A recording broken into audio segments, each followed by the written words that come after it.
What's up, everybody? So those of you who have always had the desire to, but not the courage to attempt to do things, whether it's around the house or work on your vehicle, I'm going to show you that anybody can do it, whether you're mechanically inclined or not.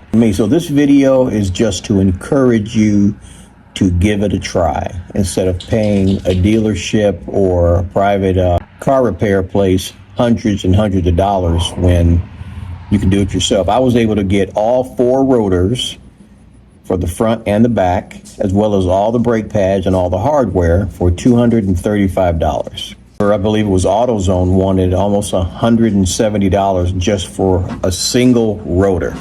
So with that being said, I'm about to jump into the front brakes today, and then we'll do the back brakes another day. So just to give you an idea, once you get it up there, you want to put your jack stand so if the scale gives out, you have the support of the jack stand. Some of the tools you want to make sure you have on hand is a C-clamp or a brake caliper compression tool, which you can buy, but if you have one of these work just great. An impact wrench, or you can just use your 4-way or your whatever you use to take your lug nuts off. And if you don't have any, invest in some good brake parts lubricant.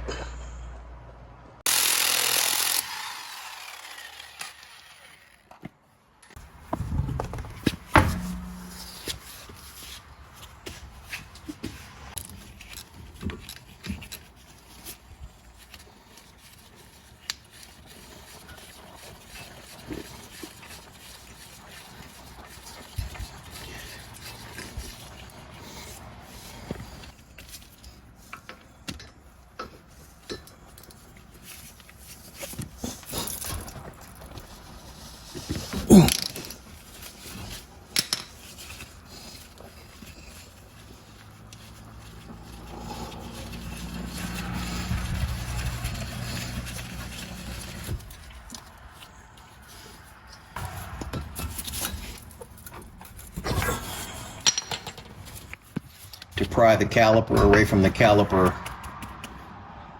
mount right here, and tapped it a little bit with the hammer just to kind of free up, and you can see a lot of rust coming out of it. So I should be able to get this caliper off of here. Plus the piston is still pushed in from the brake fluid. I don't know if you can see this, but the rubber boot on the caliper is actually starting to wear. In all honesty, I should probably replace this, but I'm not. Another thing you want to make sure you do is, once you get this off, these are your brake lines. You do not want to put tension on your brake lines because you can damage them. So you want to set this up out of the way. Once I put the new brake pads on, I'm going to need some room to be able to the caliper back over the new rotor that I'm about to put on.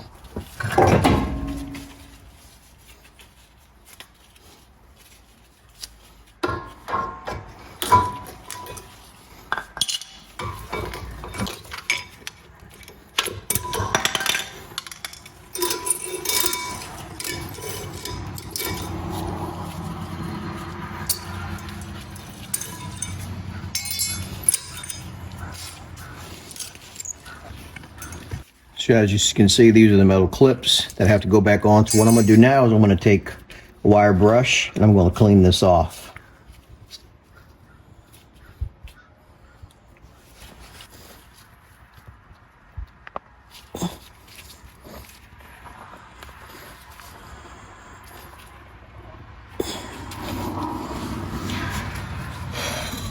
So what you want to do, I'm going to take a little bit of sandpaper, clean off this old grease, and then I'm going to use my new brake grease, lube this up, place these back in there.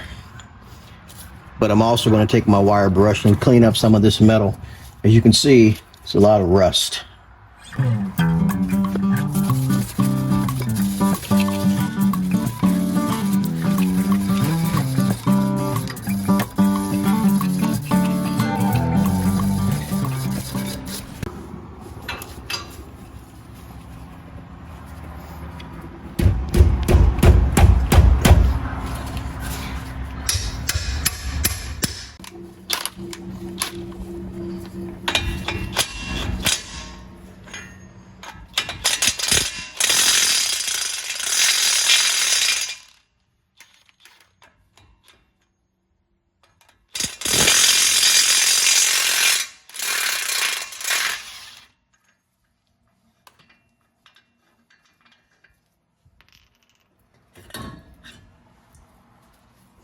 The brakes for this model has this nut on it. Most rotors don't come like this from the factory. Most rotors come with the holes already there, and then you slide, and these spindles or lug screws are typically attached to the hub. Not in this case. So just be mindful of that.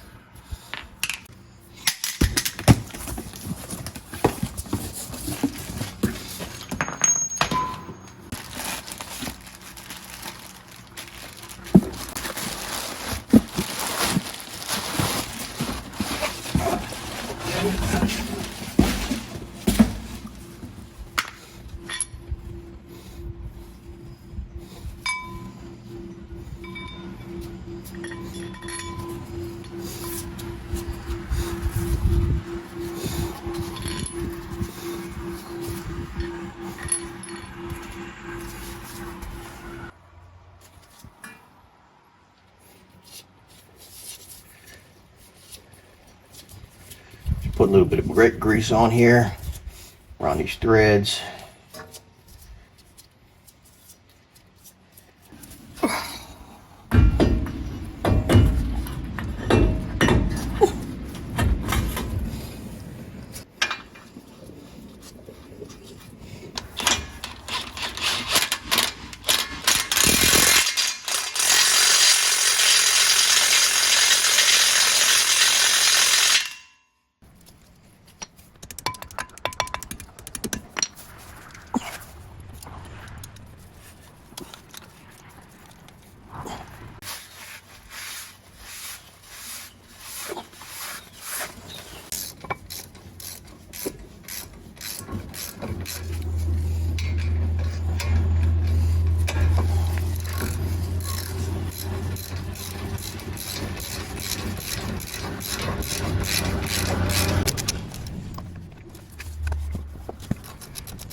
Okay, pads are in. I went in at the bottom, pushed it in, and then pushed the top. These clips are what hold the brake shoes or brake pads in place.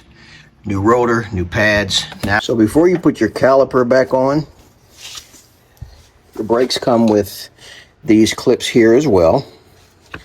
So once you get your caliper mount back on, put your brake shoes on, these springs here fit into holes at the top and the bottom of your brake shoes. And what this spring does is it keeps the brakes, or correction, the brake shoes separated so they don't seize up together. It kind of puts a little outside pressure on, pushing them away from the rotor.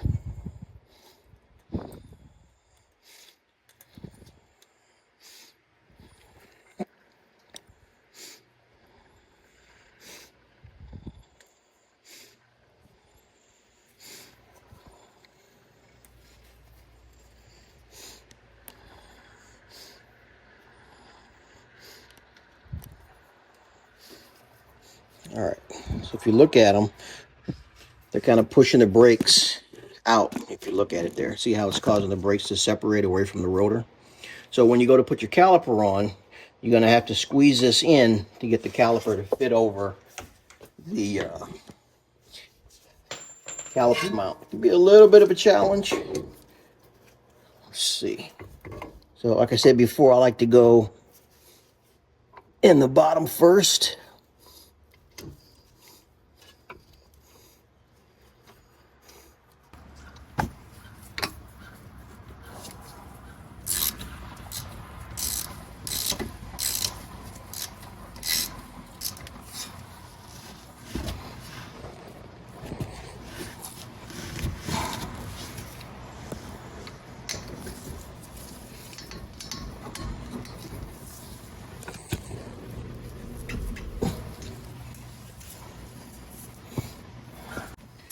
So just to recap, I know some of it's hard to see.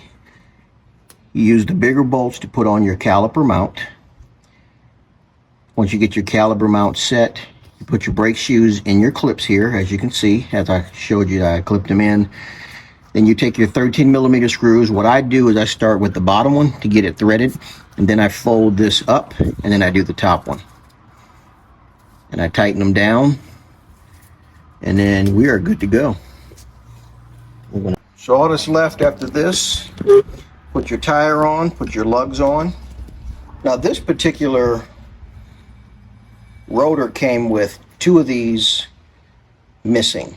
I mean, they were in the kit, but they were not pushed all the way through. I don't understand why that is, but I ended up having to hammer press them through so that I have 6 lugs, because my vehicle is a 6 lug. But it literally came with both of these turned in the other way, so I had to face them through and then pound them in place so that they're solid inside of here. So put your tire back on, and you guys are good to go.